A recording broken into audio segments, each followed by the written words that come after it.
বর্তমান ও ভবিষ্যতের বাবা মায়ের জন্য আজকের নিবেদন। সন্তানের সুন্দর মন গড়তে মা বাবার সোনালি স্পর্শ। শিশু যখন জন্মায় তখন সে যেন সাদা কাগজ, মলিনতাহীন, নির্মল, পবিত্র। সেই কাগজে প্রথম আঁচড় কষে দেন মা বাবা। আঁচড়টি যদি হয় ভালোবাসার, নৈতিকতার ও জ্ঞানের, তবে সেই কাগজ একদিন হবে শিল্পকর্ম। আর যদি হয় অবহেলার, রূঢ়তার, তবে তা হারাবে সৌন্দর্য। বন্ধুরা, আমি ত্রিপাঠী স্যার। আজ সাহিত্যের পথে আমি ও তুমিতে কথা বলবো শুধু সন্তানের জন্য নয়, প্রতিটি বাবা মায়ের জন্য, বর্তমানের ও ভবিষ্যতের এক গভীর দায়িত্ব নিয়ে। গবেষণায় দেখা গেছে শিশুর প্রথম 5 বছর তার জীবনের মানসিক, সামাজিক ও বুদ্ধিবৃত্তিক ভিত্তি তৈরি করে। এই সময়েই সে শিখে ভাষা, আচরণ, আবেগ সামলানো এবং সম্পর্ক গড়ে তোলা। একজন মনোবিজ্ঞানীর ভাষায়, আপনার সন্তানকে আপনি যা শেখাচ্ছেন তার 80% শিখছে আপনার না জেনেই। অর্থাৎ আপনি জানেনই না যে আপনার সন্তান আপনার ব্যবহার থেকে অনেক কিছু শিখে ফেলছে। অর্থাৎ আপনার প্রতিটি কাজ, আপনি কিভাবে কথা বলছেন, ঝগড়া মিটাচ্ছেন, কষ্ট সামলাচ্ছেন, সবই সে আয়নার মতো গ্রহণ করছে। একজন মা একবার বলেছিলেন, আমি ছেলেকে এতটাই আদর করেছি যে শাসন করতেই পারিনি। আর সেই শূন্যতায় ওর জীবনে ঢুকে পড়েছে অবাধ্যতা। আবার অনেক বাবা অতিরিক্ত কঠোর হয়ে সন্তানের মনে ভয় ঢুকিয়ে দিয়েছেন, যা তার আত্মবিশ্বাস নষ্ট করেছে।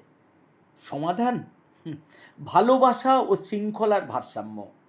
ভুল করলে শুধু বকুনি নয়, তুমি এই ভুল করেছ কিন্তু তুমি ভুল নও, এই মেসেজ দিতে হবে। এতে শিশু বুঝবে ভুল সংশোধনযোগ্য, ভুল ভুল নয়, ভুলও ঠিক করা যায়, কিন্তু তার ব্যক্তিত্বকে অবমূল্যায়ন করা হচ্ছে না। যদি ব্যক্তিত্বকে অবমূল্যায়ন করা হয় তবে তার মানসিক বিকাশ ঘটবে না। মনোবিজ্ঞান বলে, লিসনিং ইজ লাভিং। শিশুর কথা শোনার সময় ফোন বা অন্য কাজে মন না দিয়ে পুরো মনোযোগ দিন। যখন সে স্কুল থেকে ফিরে উৎসাহ ভরে বলছে, আজ আমি নতুন গান শিখেছি, তখন আপনার মনোযোগ, চোখের হাসি, মাথা নাড়ার ভঙ্গিমা, সবটাই যেন শিশুর প্রতি থাকে। এগুলো তার মনে স্থায়ী নিরাপত্তাবোধ গড়ে তোলে। শোনা মানে শুধু শব্দ শোনা নয়, তার অনুভূতি, তার আনন্দ, তার ভয় সব বোঝা। শিশু অনুকরণের যন্ত্র।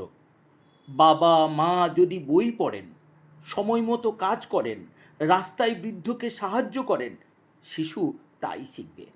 একজন বিখ্যাত শিক্ষাবিদের কথা মনে পড়ে, children learn more from what you are than what you teach. আজকের দুনিয়ায় একাডেমিক সাফল্যের পাশাপাশি মানসিক দৃঢ়তা ও নৈতিকতা সবচেয়ে জরুরি। শিশুকে দেখাতে হবে সহানুভূতি, অন্যের কষ্টে কাঁদতে জানা, সততা, সত্য বলার সাহস, দায়িত্ববোধ, নিজের কাজ শিখে শেষ করা। এগুলো শেখাতে হবে। এগুলো শেখাতে বইয়ের পাশাপাশি বাস্তব জীবনের উদাহরণ সবচেয়ে কার্যকর।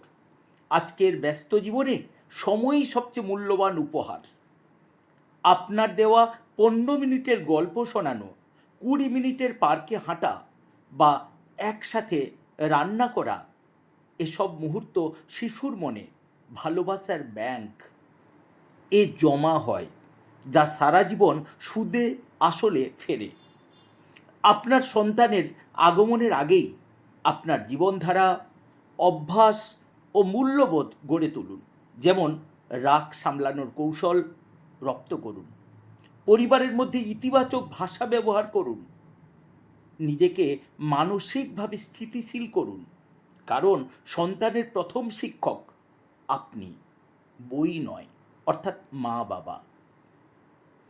যেমন মালি প্রতিদিন জল দিয়ে আগাছা পরিষ্কার করে, ফুলকে রোদে ছায়ায় রাখে, তেমনি মা বাবার প্রতিদিনের যত্ন, ভালোবাসা আর দিক নির্দেশই শিশুর মনকে করে তোলে সুবাসিত।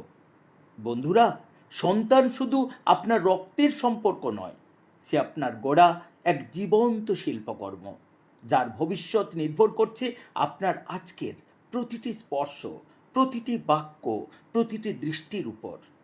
বন্ধুরা, যদি আজকের আলোচনা আপনাদের মনে সামান্য আলো জ্বালিয়ে দিয়ে থাকে, তবে এক মুহূর্তের জন্য আপনাকে ভাবিয়ে তোলে, তবে আমি আপনাকে আমন্ত্রণ জানাই এই যাত্রায় আমাদের সঙ্গী হতে। সাহিত্যের পথে আমি ও তুমি কেবল একটি চ্যানেল নয়, এটি এক খোলা জানালা, যেখানে আমরা একসাথে দেখি জীবন, ভালোবাসা আর মানুষের মনকে। তাই যদি এই আলোচনাটি আপনার ভালো লেগে থাকে, লাইক করুন, যাতে আমরা বুঝি আপনার মন ছুঁতে পেরেছি। কমেন্ট করুন, আপনার মতামত, অভিজ্ঞতা ও গল্প আমাদের জানান। আর সাবস্ক্রাইব করুন, যাতে পরবর্তী প্রতিটি সাহিত্য যাত্রায় আপনি থাকেন আমাদের সাথে। কারণ আপনার সাথে থাকলেই এই পথ হবে আরও আলোকিত, আরও উষ্ণ আর আরও সুন্দর। চলুন আমরা একসাথে মন গড়ার এই সোনালি পথে হেঁটে যাই। নমস্কার।